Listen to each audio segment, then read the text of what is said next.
Muhammadin ashrafil anbiya'il mursalin wa ala alihi wa sahbihi ajma'in. Rabbi shrah li sadri wa yassir li amri wahlul 'uqdatam min lisani yafqahu qawli. Ya Allah, lapangkanlah dadaku dan mudahkanlah untukku urusanku dan lepaskanlah kekakuanku dari lidahku agar mereka mengerti perkataanku. Assalamualaikum warahmatullahi wabarakatuh. Ahlan wa sahlan yang dihormati Al-Fadhil Imam Farid bin Syafri, Imam Masjid Al-Qudus Seri Kembangan yang masih tak jemu mencurahkan ilmu di Gemah Nur Iman, yang berusaha dan berdedikasi Ibu Rosniati Mansur bersama barisan ahli jawatan kuasa Gemah Nur Iman yang saya kasihi, yang sangat saya alu-alukan, hadirin pecinta ilmu pilihan Allah SWT yang dirahmati Allah sekalian. Alhamdulillah terpilih lagi kita untuk mengimarahkan pengajian berkitab pada kuliah asar mingguannya ini, iaitu kitab Al-Wafi Syarah Hadis 40 Imam Nawawi. Bagi memohon keberkatan halaqah ilmu ini, kita mulakan dengan bacaan umul kitab yang dipimpin oleh Al-Fadhil Ustaz, dan dengan segala hormatnya saya persilakan sekaligus menyambung pengajian kita pada petang ini. Falyatafadhal mashkura ya Ustaz. الفاتحة. أعوذ بالله من الشيطان الرجيم. بسم الله الرحمن الرحيم. الحمد لله رب العالمين الرحمن الرحيم مالك يوم الدين إياك نعبد وإياك نستعين اهدنا الصراط المستقيم صراط الذين أنعمت عليهم غير المغضوب عليهم ولا الضالين.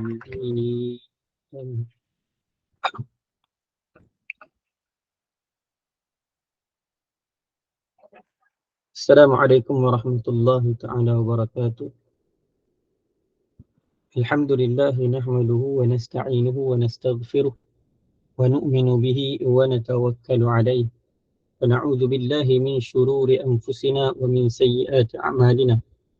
Man yahdihillahu fala mudilla lahu wa man yudlil fala hadiya lahu. Ashhadu an la ilaha illallah wahdahu la sharika lahu wa ashhadu anna Muhammadan 'abduhu wa rasuluh.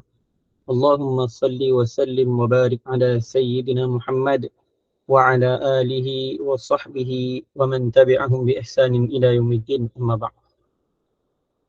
Subhanaka la ilma lana illa ma 'allamtana innaka antal alimul hakim.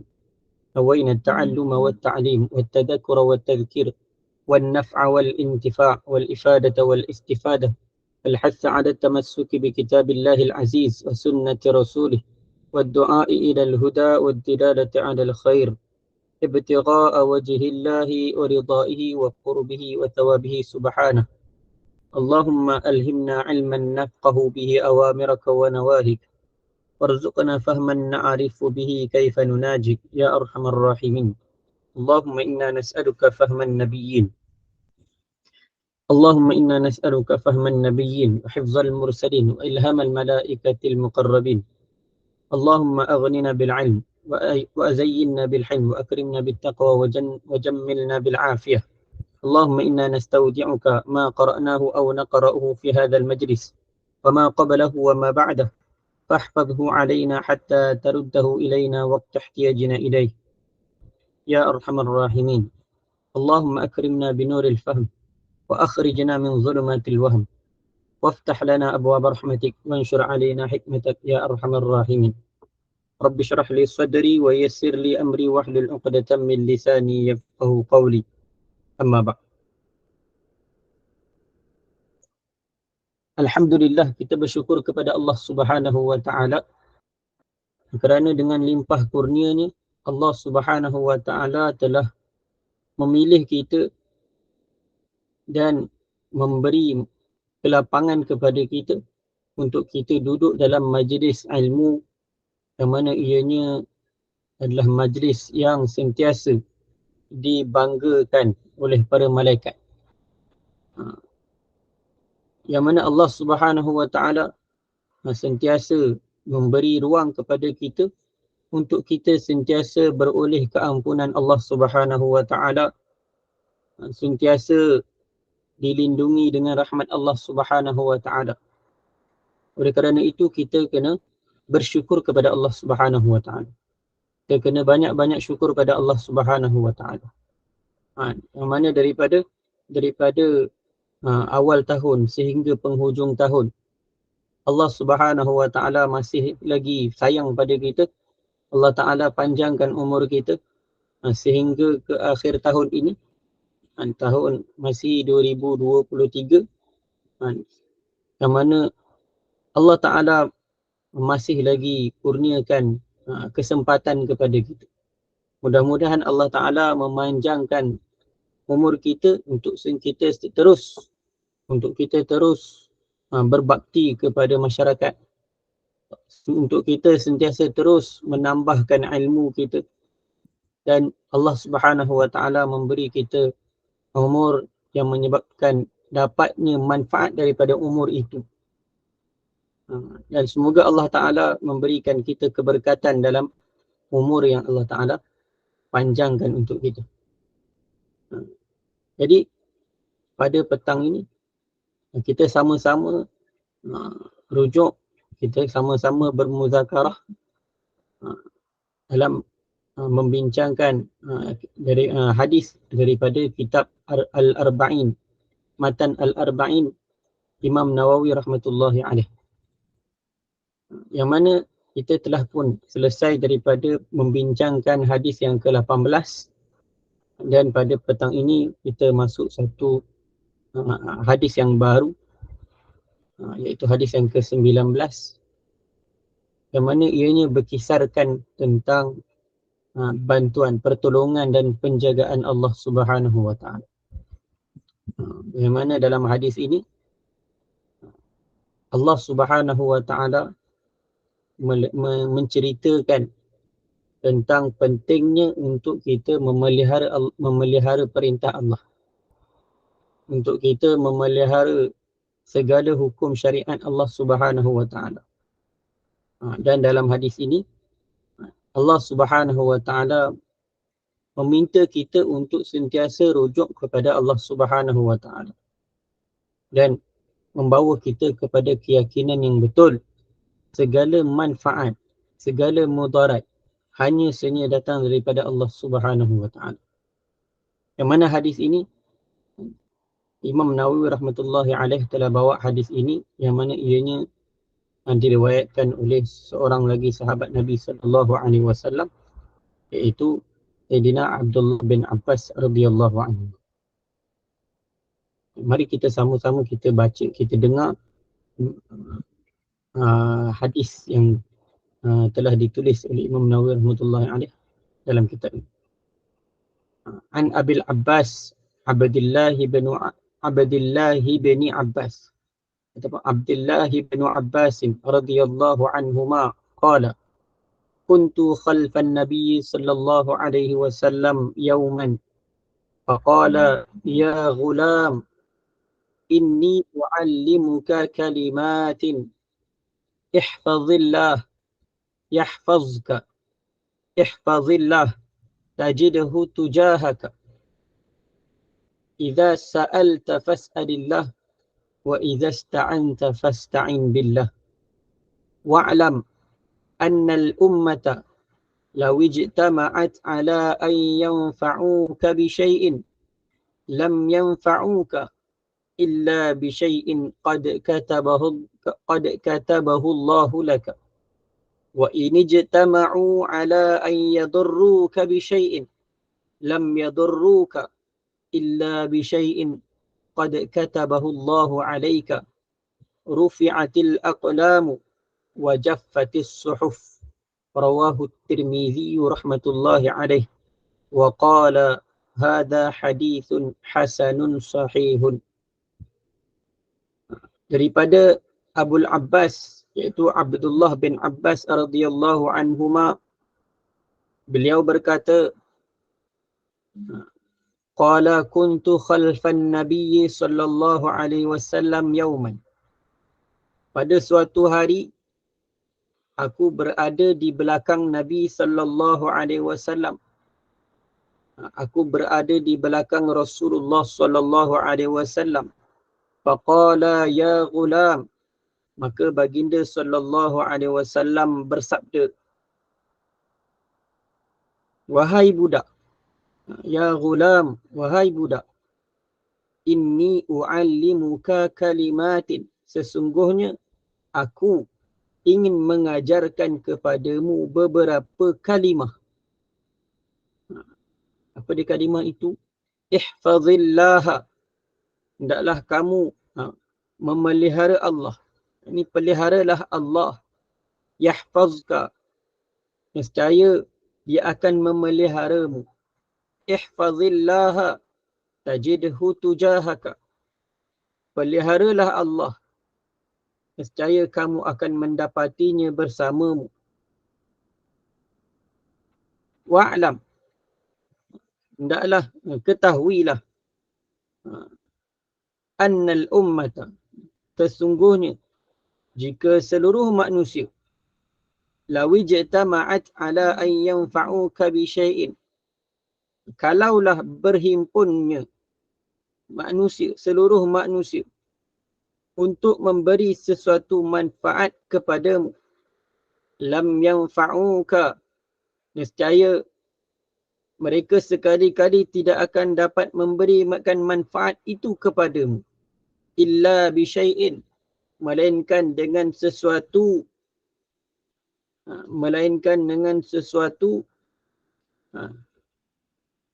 qad katabahu Allahu laka, melainkan dengan sesuatu perkara yang sesungguhnya Allah Subhanahu wa taala telah tetapkan untuk kamu. Wa in ijtama'u ala an yadurruka bi syai'in, dan jika sekiranya mereka berhimpun untuk mendatangkan sesuatu bencana ke atasmu, mendatangkan sesuatu kemudaratan ke atasmu, lam yadurruka, mereka tidak akan dapat mendatangkan. Lam yadurruka, mereka sungguh mereka tidak akan dapat datang, tidak akan dapat mendatangkan keburukan itu kepadamu, illa bi syai'in qad katabahu Allahu alaik, melainkan dengan sesuatu yang Allah Subhanahu wa taala telah menetapkannya ke atas, tertentu ke atasmu. Rufi'atil aqlam, pena-pena telah terangkat. Wajaffatis suhuf, lembaran-lembaran telah pun menjadi kering. Dalam riwayat yang lain selain daripada Imam At-Tirmizi, ada riwayat yang lain, ihfazillaha tajidhu amamaka, ta'arraf ila Allah fir rakha, ya'rifka fi shiddah, wa'lam anna ma akhta'aka lam yakun liyusibaka, wa ma asabaka lam yakun liyukhti'aka, wa'lam anna an-nasra ma'as sabri wa anna al-faraja ma'al karbi wa anna ma'al usri yusra. Ihfazillah, peliharalah Allah, tajidhu amamaka, kamu akan dapatinya berada di hadapanmu. Ta'arraf ilallahi fir rakha, kenalilah, ingatilah Allah ketika kamu berada dalam kesenangan. Ya'rifka fi syiddah, nescaya dia akan mengenalimu, dia akan mengingatimu ketika kamu dalam kesusahan. Wa'lam, ketahuilah, annama akhta'aka lam yakul liyusibaka, sesungguhnya sesuatu yang ditetapkan tidak mengenaimu, sekali-kali tidak akan menimpamu. Wa ma asabaka lam yakul liyukhti'aka, dan ketahuilah, dan apa-apa yang telah ditetapkan akan mengenaimu, akan tertimpa kepadamu, lam yakul liyukhti'aka, kamu sekali-kali tidak akan dapat terlepas daripada. Wa'lam, ketahuilah, anna nasra ma'as sabri, kemenangan itu bersama kesabaran. Wa annal faraja ma'al karbi, dan sesungguhnya kelapangan itu, kesenangan itu bersama kesusahan. Wa anna ma'al usri yusra, dan bahawasanya bersama dengan kesukaran itu ada kemudahan. Hadis ini telah diriwayatkan oleh Imam At-Tirmizi dalam pasal sifat hari kiamat, raqaiq dan wara' daripada Rasulullah sallallahu alaihi wasallam. Bab tetapi wahai Hanzalah seketika dan seketika. Itu tajuk bab dia. Hadis nombor 2516 yang diriwayatkan Imam Tirmizi. Dan dikeluarkan juga, iaitu diriwayatkan juga oleh Imam Ahmad dalam kitab Musnadnya, iaitu iaitu jilid yang pertama, muka surat 307. Lafaz yang disebut ini diriwayatkan oleh Abdu bin Humaid di dalam Musnad ni, sebagaimana yang telah disebutkan oleh ulama yang menghuraikan hadis 40, ini hadis Al-Arba'in. Okay. Dalam hadis ini diriwayatkan oleh seorang sahabat yang bernama Abdullah bin Abbas radhiyallahu anhu. Yang mana riwayat hadis ini diriwayatkan oleh Sayyidina Abdullah bin Abbas, yang mana kunyahnya seperti mana pada awal hadis itu disebut an Abil Abbas, itu kunyah bagi ataupun gelaran bagi Abdullah bin Abbas ialah Abul Abbas. Dan gelaran Abdullah bin Abbas juga ialah antaranya ialah Hibrul Ummah, iaitu di kalangan umat orang yang paling berilmu di kalangan umat. Antara orang yang hebat dalam ilmunya, yang mana namanya ialah Abdullah bin Abbas bin Abdul Muttalib, iaitu beliau ni adalah sepupu baginda sallallahu alaihi wasallam, anak kepada Sayyidina Abbas radhiyallahu anhu. Namanya Abdullah bin Abbas bin Abdul Muttalib bin Hashim bin Abdu Manaf, ataupun yang mana ia adalah sepupu Nabi SAW dan juga sepupu kepada Sayyidina Ali bin Abi Talib radhiyallahu anhu. Yang mana Abbas adalah bapa saudara Nabi SAW, yang mana Abbas ini ialah termasuk dalam kata di kalangan tokoh kaum Quraisy ketika zaman jahiliah, yang dia lah yang mengetuai haji selama bertahun-tahun, dan antara orang yang mengimarahkan Masjidil Haram, iaitu, dan Abdullah bin Abbas adalah daripada ranking dalam meriwayatkan hadis, dia adalah orang yang kelima, iaitu setelah Sayyidatina Aisyah radhiyallahu anha. Orang yang paling banyak riwayat hadis ada dua orang. Satunya ialah Abdullah bin Amr radhiyallahu anhu, satu lagi Abu Hurairah radhiyallahu anhu. Dan satu lagi ialah antara ini juga ialah Abdullah bin Umar radhiyallahu anhu. Dia adalah orang yang kelima, sahabat yang kelima yang dari segi rankingnya, yang mana beliau meriwayatkan hadis, yang mana beliau meriwayatkan sebanyak 1660 hadis. Banyak banyak juga hadis yang diriwayatkan oleh beliau.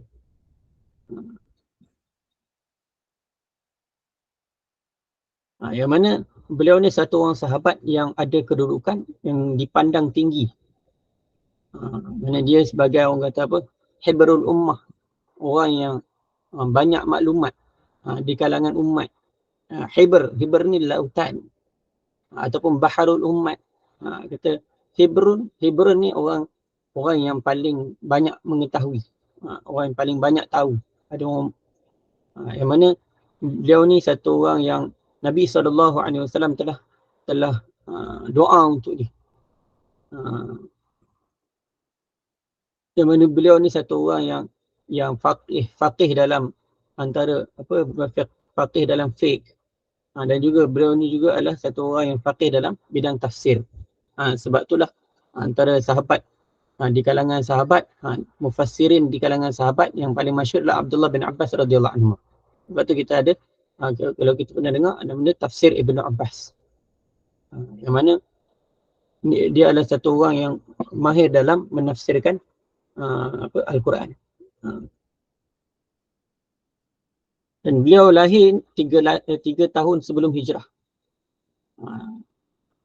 Beliau lahir 3 tahun sebelum hijrah. Dan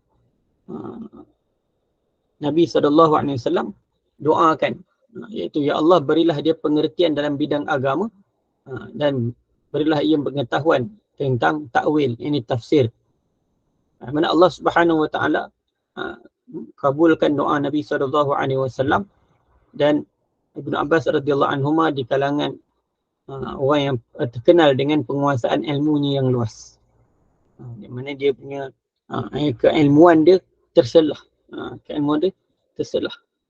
Fiqh, dia mahir dalam fiqh dan juga bila orang minta, dan dia adalah orang yang sentiasa dicari-cari untuk untuk orang nak minta fatwa.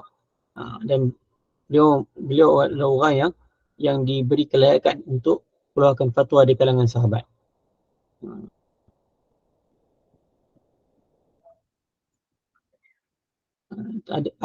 Tentang Ibnu Abbas radhiyallahu anhu ada satu orang yang bernama Ubaidullah bin Abdullah bin Utbah.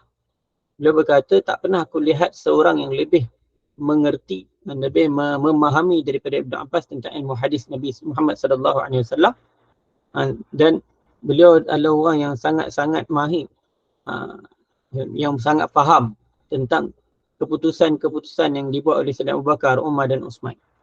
Apa saja yang dibuat oleh keputusan ataupun perkataan yang disampaikan oleh khalifah-khalifah, dia adalah orang yang sangat-sangat faham, orang yang faham tentang apa yang diperintahkan, apa yang disabdakan oleh Nabi SAW, apa yang didatangkan dalam firman Allah Subhanahu Wa Taala.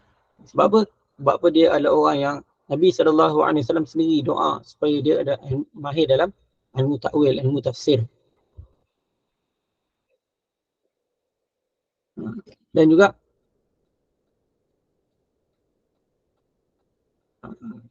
Ibnu Abbas radhiyallahu anhuma dia ikut, dia menyertai peperangan perang Hunain. Sebab apa dia adalah antara sahabat yang muda. Jadi banyak peperangan yang awal-awal dia tak sempat. Jadi dia sempat bersama ketika mana perang Hunain, selepas mana Nabi SAW, selepas mana Fatah Mekah.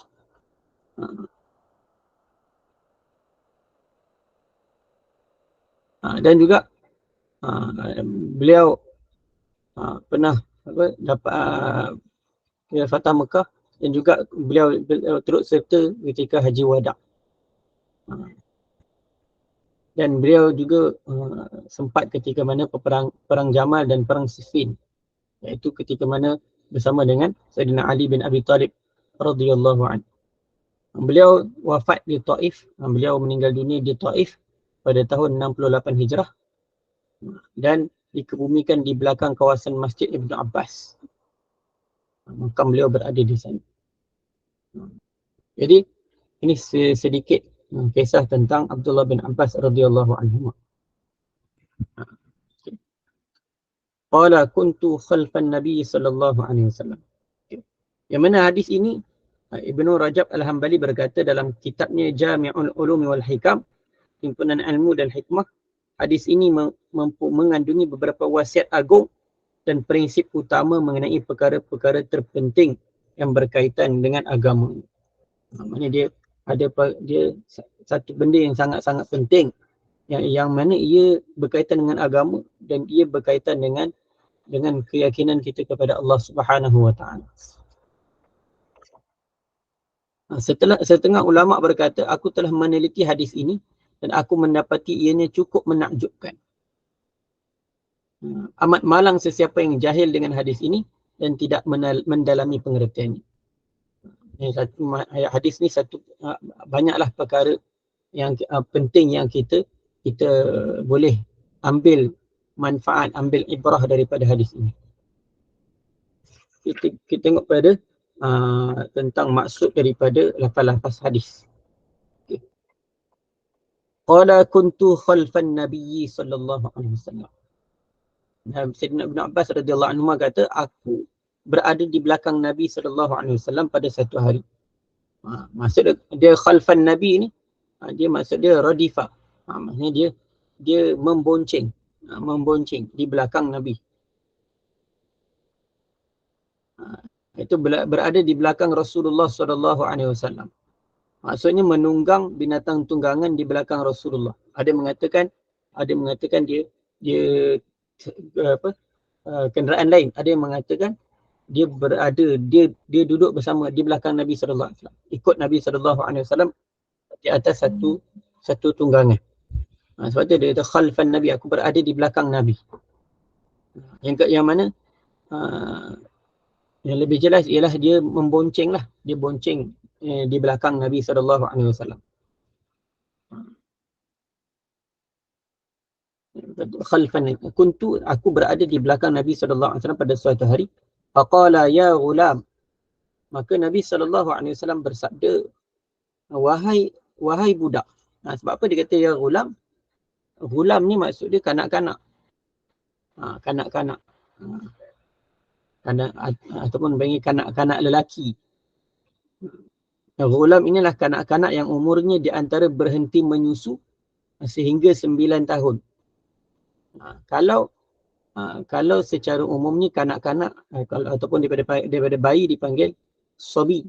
Sobi ini daripada budak yang daripada lahir sampailah dia menjadi remaja. Kita dipanggil sobi. Dan ghulam ni pula dia lebih khusus sikit. Maknanya bila budak tadi dah berhenti menyusu, umur dah 2 tahun dan sehinggalah 9 tahun, maka itulah dipanggil ghulam. Dan ghulam ini kadang boleh kata dipanggil, sebab itulah yang nak bagi tahu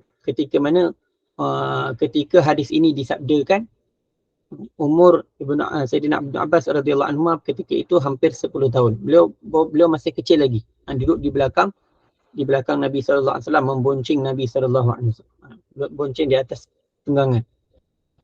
Sebab tu Nabi sallallahu alaihi wasallam panggil dia ghulam, budak.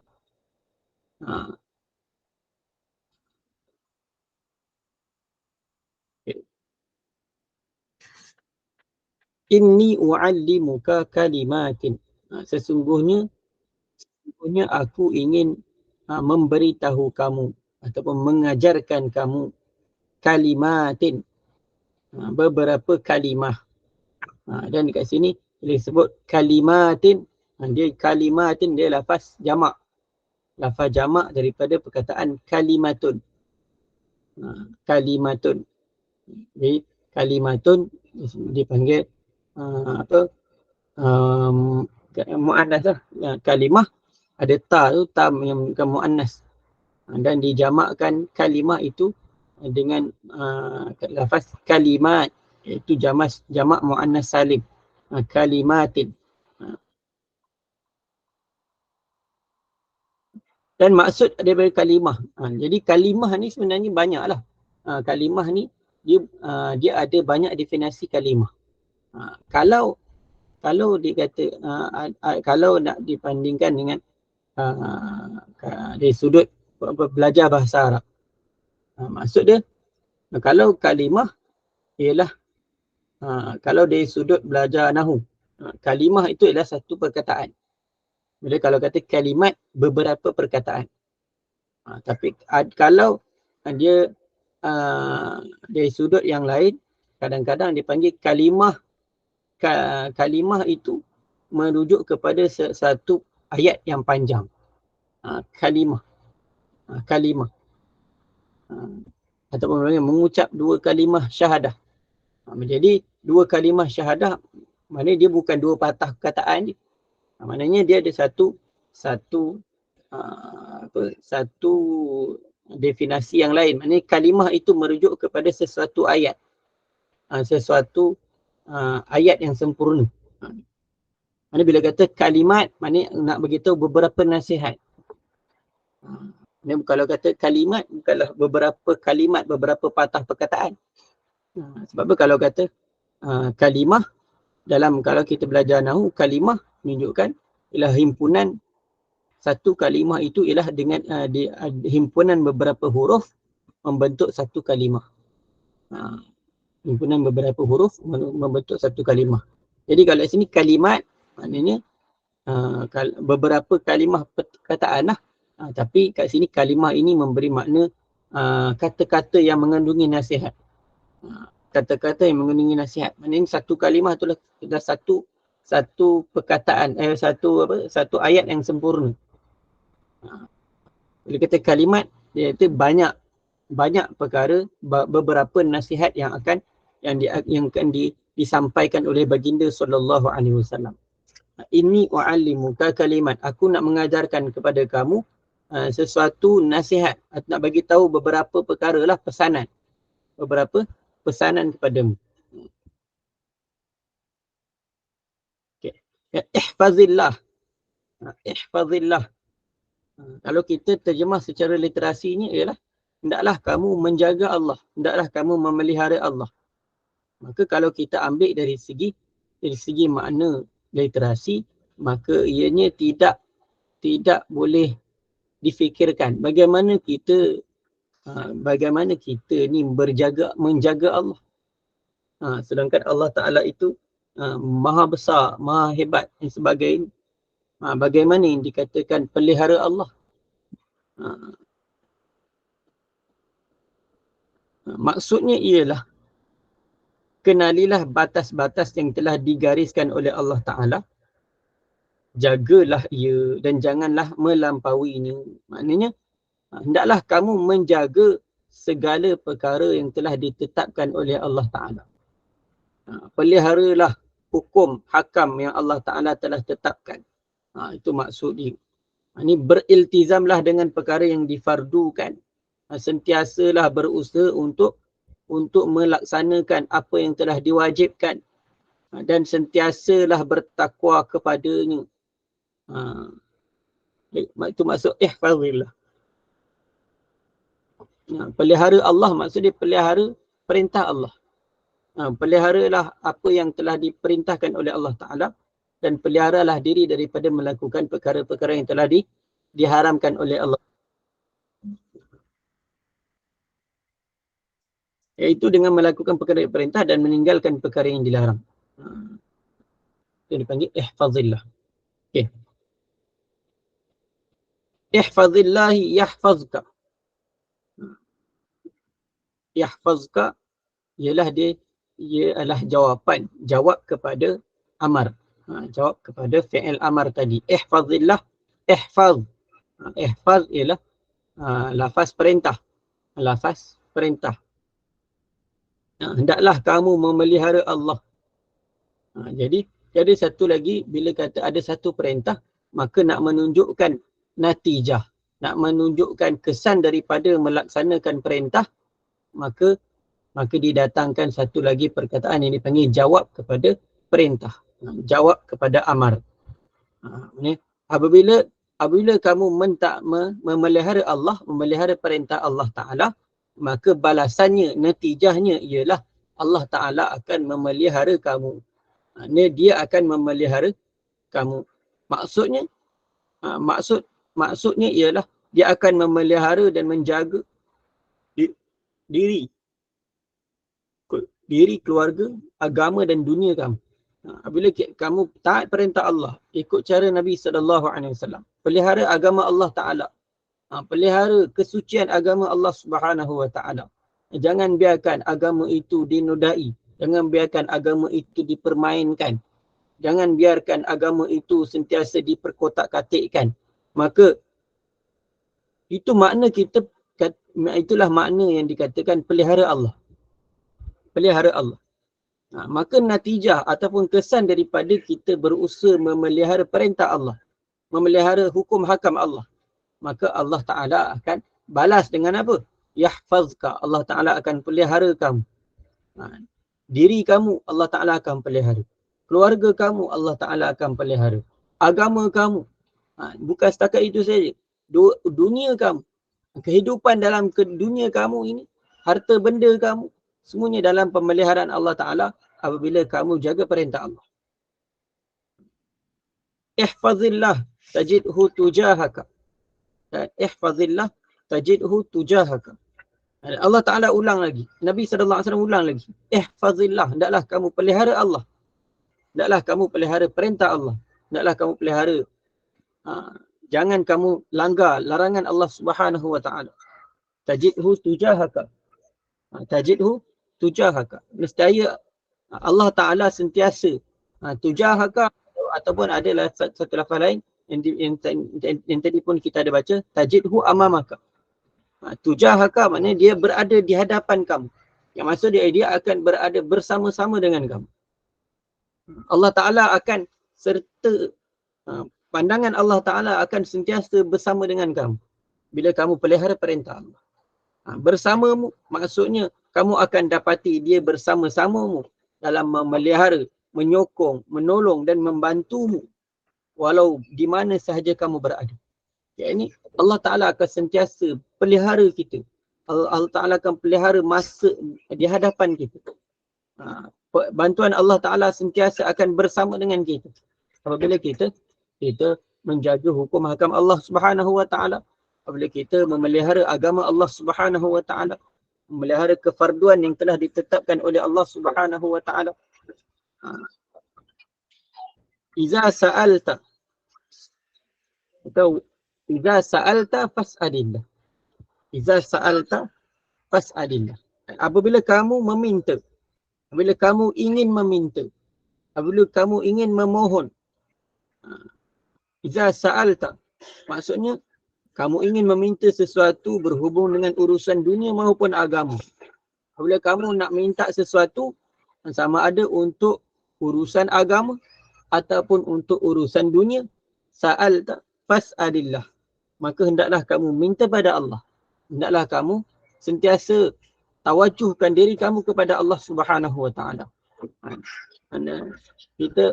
Kita hindarkan diri kita, hati kita untuk meminta, memohon, mengharap kepada makhluk Allah Subhanahu Wa Ta'ala. Yang mana kalau kita nak minta, kita nak dapat sesuatu, kita nak dapatkan sesuatu, kita inginkan sesuatu, kita minta pada Allah. Kerana Allah Subhanahu Wa Ta'ala lah yang memiliki khazanah. Yang mana Allah Ta'ala yang akan memiliki yang memiliki khazanah, dan dialah yang berhak untuk memberi kepada orang yang meminta. Iza sta'anta fasta'in billah. Dan apabila kamu nak minta pertolongan, apabila kamu perlukan pertolongan, nak minta pertolongan, fasta'in billah, maka hendaklah kamu memohon pertolongan kepada Allah Subhanahu Wa Ta'ala. Bila kamu nak minta pertolongan dari dalam sesuatu urusan kamu, sama ada dalam urusan dunia ataupun urusan akhirat, maka minta tolong pada Allah. Sebab tu kita kena sentiasa rujuk pada Allah Subhanahu Wa Ta'ala. Kita berada dalam keadaan kesenangan, kita nak minta sesuatu, kita minta pada Allah. Kita berada dalam kesusahan, kita nak minta bantuan Allah Subhanahu Wa Ta'ala, kita nak minta bantuan. Dan kita jangan lupa Allah Subhanahu Wa Ta'ala. Dialah sebaik-baik penolong bagi kita. Dialah sebaik-baik yang boleh membantu kita, yang boleh memberi kepada kita. Sebab tu kita kena hayati hadis ini dengan sehabis mungkin. Dan kerana dalam hadis ini mengandungi sesuatu pengajaran yang sangat-sangat penting untuk keimanan kita kepada Allah Subhanahu Wa Ta'ala. Wa'alam annal ummata. Sini ummah. Maksudnya sini ialah semua makhluk. Semua makhluk yang berakal. Semua makhluk yang berakal. Annal ummata. Seluruh manusia. Tak kisahlah manusia itu dia beriman ke tak beriman ke, maknanya termasuk dalam. Maknanya bila kata dia ni berakal, maknanya dia manusia. Maknanya kat seluruh manusia, dalam seluruh dunia, law ijtama'at ala an yanfa'uka bi syai'in, bila mereka berhimpun untuk memberi manfaat pada kamu, maka sekali-kali mereka takkan dapat bagi manfaat pada kamu, melainkan apa yang Allah Ta'ala dah tetapkan untuk kamu. Begitu juga lah. Bila semua manusia berhimpun untuk mudaratkan kamu, tapi Allah Ta'ala tak mengizinkan untuk berlaku kemudaratan pada kamu, maka takkan berlaku sebarang mudarat pada kamu. Iaitu melainkan kemudaratan akan kena pada kamu mengikut apa yang telah ditetapkan oleh Allah Subhanahu Wa Taala. Dan dalam hadis ni, pada akhir hadis ini disebut rufi'atil aqlam. Rufi'atil aqlamu wa jaffatis suhuf. Rufi'atil aqlam, telah diangkat qalam. Qalam ni maksud dia pena. Yang mana segala takdir, segala sesuatu yang ketetapan yang Allah Ta'ala telah buat, kata semuanya telah terhenti. Maknanya Allah Ta'ala dah tulis, dah berhenti daripada menulis. Maknanya kolam yang telah diperintahkan oleh Allah Ta'ala untuk tulis segala apa ketetapan. Kata rufi'atil aqlam, pena itu telah terangkat, tulisan telah terhenti. Maksudnya segala sesuatu telah ditetapkan dalam ilmu Allah Subhanahu Wa Taala. Segala sesuatu telah ditetapkan oleh Allah Subhanahu Wa Taala. Betul, sebab tu kata takdir. Takdir ni ialah Allah Ta'ala dah tetapkan sesuatu benda, maka akan berlakulah. Dia ada takdir mu'allaq dan takdir mubram. Maknanya yang dipanggil takdir yang dikata rufi'atil aqlam itu ialah mengenai takdir mubram. Ini takdir yang tak boleh diubah. Ini takdir yang asal yang tak boleh diubah. Jadi itu Allah Ta'ala dah tetapkan dah. Wajaffatis suhuf. Wajaffatis suhuf. Telah keringlah lembaran. Maksudnya lembaran yang ditulis ketetapan yang Allah Ta'ala dah tetapkan pada untuk setiap makhluk tadi. Lembaran tu dah kering dah. Tulisan dakwat yang ada pada lembaran buku catatan, lembaran takdir tadi telah pun kering. Mana bila kata kering, dah tak boleh padam dah. Memang dah tetap dah. Yang dikehendaki dengan lembaran ialah sesuatu yang telah ditulis di atasnya ketetapan bagi makhluk, seperti lauh mahfuz, iaitu tempat tersimpannya segala ketetapan yang terpelihara, yang dipelihara oleh Allah Subhanahu Wa Taala.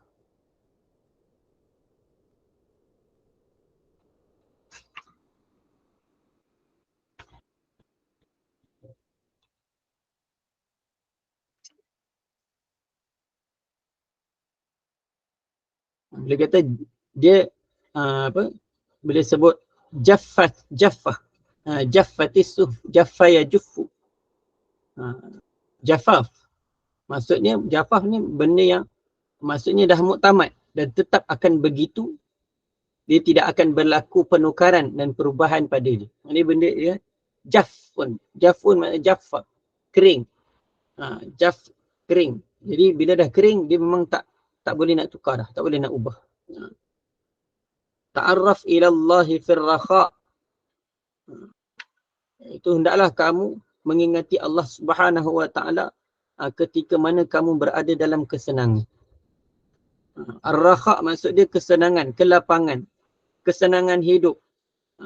Dalam kehidupan itu ada keamanan. Dapat adanya kerehatan. Maknanya dia tidak ada kerunsingan. Sihat, tak sakit.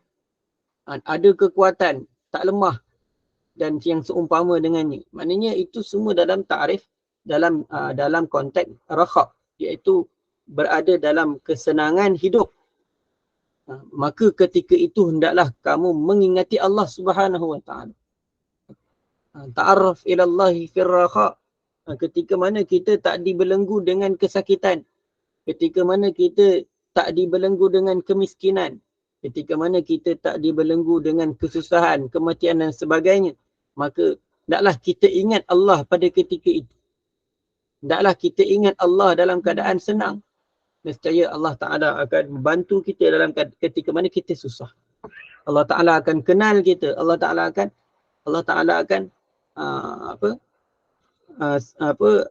ingat kita. Mustahil Allah Ta'ala tidak mengenali hamba-hamba ni. Tetapi nak bagi tahu di sini, apabila dia sebagai satu bentuk satu bentuk perumpamaan. Sebagai satu bentuk perumpamaan, iaitu contoh kalau kita ni sentiasa dalam keadaan kita senang, kita ingat pada seseorang, kita bagi orang makan dan sebagainya, maka bila kita susah, orang akan nampak, orang akan ingat kita. Bila kita susah, orang akan ingat kita. Kalau kita buat segala kebaikan kepada orang, itu juga bila kita sentiasa ingat pada Allah, sentiasa bermunajat kepada Allah, kita sentiasa memuji Allah, kita taat perintah Allah, maka Allah Ta'ala tak akan lupa pada kita. Allah Ta'ala tak akan biarkan kita dalam ketika mana kita susah. Pasti Allah Ta'ala akan bantu. Ini sebahagian daripada maksud lafaz-lafaz yang telah disebut oleh pengarang kitab ini, iaitu sedikit daripada penerangan lafaz-lafaz hadis.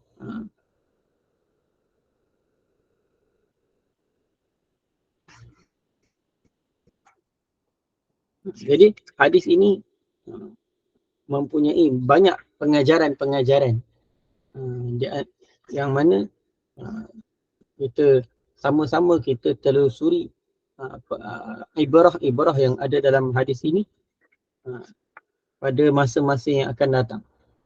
Jadi kita bila kita baca hadis ni, maka hadis ni sebenarnya bawa kita kepada supaya kita kembali pada Allah Subhanahu Wa Taala, supaya kita sentiasa mengingati Allah Subhanahu Wa Taala. Dengan kita baca hadis ni, secara lafaz, secara literasi saja, Allah Ta'ala bagi tahu kita pada perkara itu, kita secara zahir saja pun Allah Ta'ala boleh bagi kita kefahaman. Dan kalau kita memang nak ambil kefahaman, dengan zahir hadis pun, Allah Ta'ala perintahkan kita pelihara Allah. Allah Ta'ala perintahkan kita untuk supaya apa? Supaya Nabi SAW bagi tahu pada kita supaya kita sentiasa jaga perintah Allah. Ini ihfazillah yahfazka. Bila kita jaga perintah, Allah Ta'ala akan takkan sia-siakan kita. Orang yang sentiasa ambil berat tentang tugas-tugas dia, maka dia akan sentiasa dipandang oleh majikan dia. Orang yang rajin, orang yang bagus, dia akan disayangi oleh majikannya. Begitulah juga bila kita pelihara perintah Allah Ta'ala, bila kita ikut taat perintah Allah, ikut cara Nabi SAW, jaga agama Allah Subhanahu Wa Ta'ala, maka Allah Ta'ala takkan sia-siakan kita. Allah Ta'ala akan pelihara kita. Mudah-mudahan apa yang kita bincangkan dalam hadis ini, dan pada permulaan hadis ini, sebelum kita masuk perbincangan tentang kandungan hadis ini secara lebih mendalam, mudah-mudahan apa yang dibacakan hadis ini sedikit sebanyak kita dapat manfaat daripada hadis ini. Dan kalau kita tengok balik, kata ta'arraf ila Allah fir raha, yang mana dalam selain daripada riwayat Imam Tirmizi, ada tambahan, ada sedikit tambahan daripada hadis tersebut. Ta'arraf ila Allah fir raha, ta'arraf, hendaklah kamu kenal, kamu sentiasa ingat kepada Allah Subhanahu Wa Ta'ala, ya'rifka fi syiddati, nescaya Allah Ta'ala akan kenal kamu, Allah Ta'ala akan ingat kamu ketika mana kamu susah. Dan juga dalam hadis ini juga cerita tentang takdir. Sebagaimana sebelumnya, dalam hadis yang kita baca, dan juga dan satu lagi riwayat yang lain yang mana sebenarnya dia juga menceritakan tentang takdir. Annama akhta'aka lam yakul liyusibaka. Benda yang benda yang takkan kena pada kamu, benda yang mana dia benda yang tak ditetapkan untuk kena pada kamu, maka dia takkan kena pada kamu. Contoh kalau kata bila mana satu musibah ditetapkan kena pada satu tempat, tapi Allah Ta'ala bila mana Allah Ta'ala tak tetapkan musibah itu kena pada kamu, maka musibah itu tak akan kena pada kamu. Walaupun orang yang dikeliling kamu kena musibah, tapi kamu takkan kena musibah. Bila mana Allah Ta'ala tak tetapkan. Ini takdir. Allah Ta'ala tetapkan yang kena musibah itu tempat sekian-sekian. Tapi kecuali ada satu rumah je yang terselamat. Maka itulah ketetapan yang Allah Ta'ala buat. Dia kata benda yang tidak akan kena pada kamu, lam yakul liyusibaka, maka niscaya dia sekali-kali tak kena pada kamu. Wa ma asabaka lam yakul liyukhti'aka. Tapi kalau sesuatu benda tu memang nak kena pada kamu, kamu elaklah macam mana sekalipun, kamu takkan dapat lari daripada ketetapan tersebut. Kamu dah pelihara, kamu dah buat macam-macam usaha, macam-macam ikhtiar dah supaya tak kena musibah. Tetapi kalau dah musibah tu memang nak kena pada kamu, maka dia akan kena pada kamu. Dia tak akan tersalah. Dia tidak akan tersasar daripada kamu. Seperti mana kematian.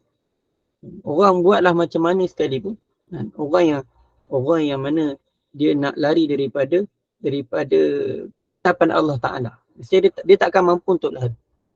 Buatlah rumah dalam gunung sekalipun, buatlah rumah dalam, dia buat bangka, dia buat dalam tanah sekalipun, tapi kalau maut itu nak datang pada dia, maka dia tak akan dapat elak daripada kematian. Begitulah perumpamaan. Dan di akhir hadis tersebut, wa'lam anna nasra ma'as sabri. Ini akan dijelaskan lagi. Tapi di sini nak sebutkan apa? Pertolongan Allah Ta'ala, bantuan Allah Ta'ala, segala kenikmatan, segala kemudahan dan segala kemenangan Allah Ta'ala akan bagi apabila disertakan dengan kesabaran. Bila ada sabar, Allah Ta'ala, bila sabar itu sampai satu tahap, Allah Ta'ala akan bagi kemenangan. Jadi jangan, kalau kita buat sesuatu nak dapatkan natijah yang baik, maka mesti bersama dengan sabar. Tanpa sabar, maka tak akan mampu untuk capai kemenangan. Wa annal faraja ma'al karbi. Untuk dapatkan kesenangan itu, bahawasanya kesenangan itu ialah bersama kesusahan. Maksudnya apa? Bukan senang nak senang. Bukan senang nak senang. Maksudnya nak dapat senang, maka mesti lalu macam-macam liku, macam-macam bentuk kesukaran, kesusahan. Maka barulah akan dapat kesenangan tersebut. Dia tak akan datang, kesenangan tak akan datang bergolek, tetapi kesenangan datang dengan apa?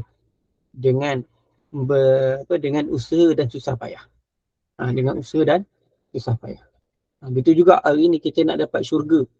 Syurga ni, dia nak dapat syurga, perlu kena korbankan diri, masa, harta untuk agama.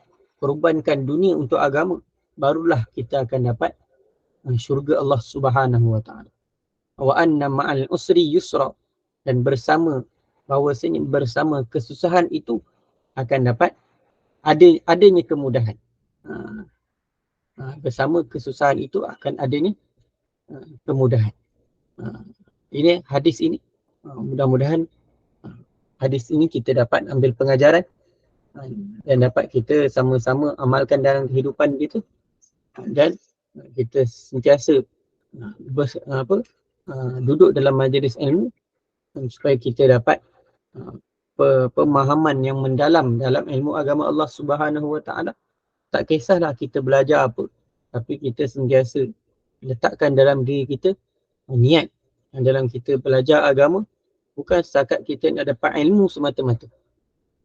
Bukan kita sebab supaya kita jadi alim semata-mata. Tapi kita belajar ilmu agama Allah Subhanahu Wa Taala adalah semata-mata untuk dapat redha Allah Subhanahu Wa Taala. Supaya apa? Supaya dengan ilmu ini dapat kita beramal berpandukan ilmu yang kita ada. Kalau supaya dengan ilmu kita dapat memandu amalan kita kepada perkara yang betul. Seterusnya kita kena ada niat untuk sampaikan kepada orang lain. Supaya apa? Bila kita sampaikan kepada orang lain, maka ilmu tadi akan subur. Ilmu tadi akan bercambah. Kefahaman, Allah Ta'ala akan bagi kefahaman yang lebih apabila kita mendakwahkan ilmu kepada orang lain. Aku qawli hadza wa astaghfirullahal azim li wa lakum wa li sa'iril muslimin wal muslimat astaghfiru innahu huwal ghafurur rahim.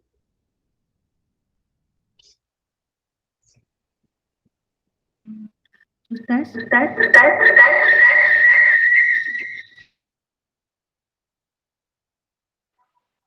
Haming Emma.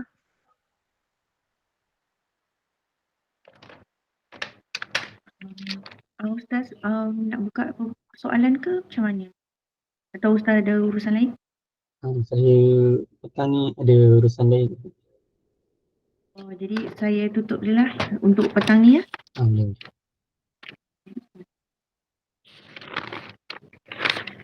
Alhamdulillah, jazakallahu khairan buat Imam Farid bin Syari atas perkongsian dan pencerahan sangat bermanfaat pada petang ini, iaitu tentang menjaga hak Allah dan Allah akan menjaga hak kita.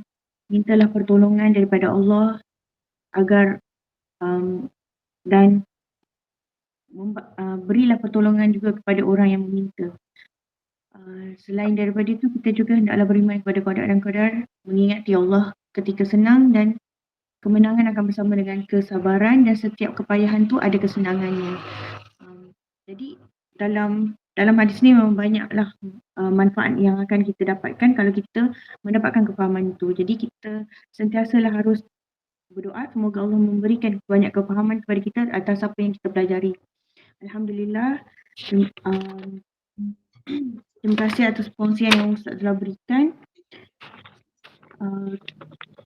Semoga segala apa yang telah Ustaz terangkan pada hari ini akan dapat kita amalkan dan kita jadikan pelajaran. Okey, jadi saya pada petang ni, saya Adik Irma binti Sukir mewakili pihak pengurusan Gemma Nur Iman memohon maaf atas segala khilaf dan kelemahan daripada pihak kami, dan bagi menangguhkan majlis yang penuh barakah ni, saya memohon Ustaz untuk menutup majlis dengan bacaan tasbih kafarah dan juga surah Al-As. Saya akhiri dengan lafaz mulia, wabillahi taufiq wal hidayah. Assalamualaikum warahmatullahi wabarakatuh. Silakan Ustaz. Subhanakallahumma wa bihamdika asyhadu an la ilaha illa anta astaghfiruka wa atubu ilaik. Bismillahirrahmanirrahim. Wal 'asri innal insana lafi khusr illa alladhina amanu wa 'amilus solihati wa tawassaw bil haqqi wa tawassaw bis sabr. Assalamualaikum warahmatullahi wabarakatuh.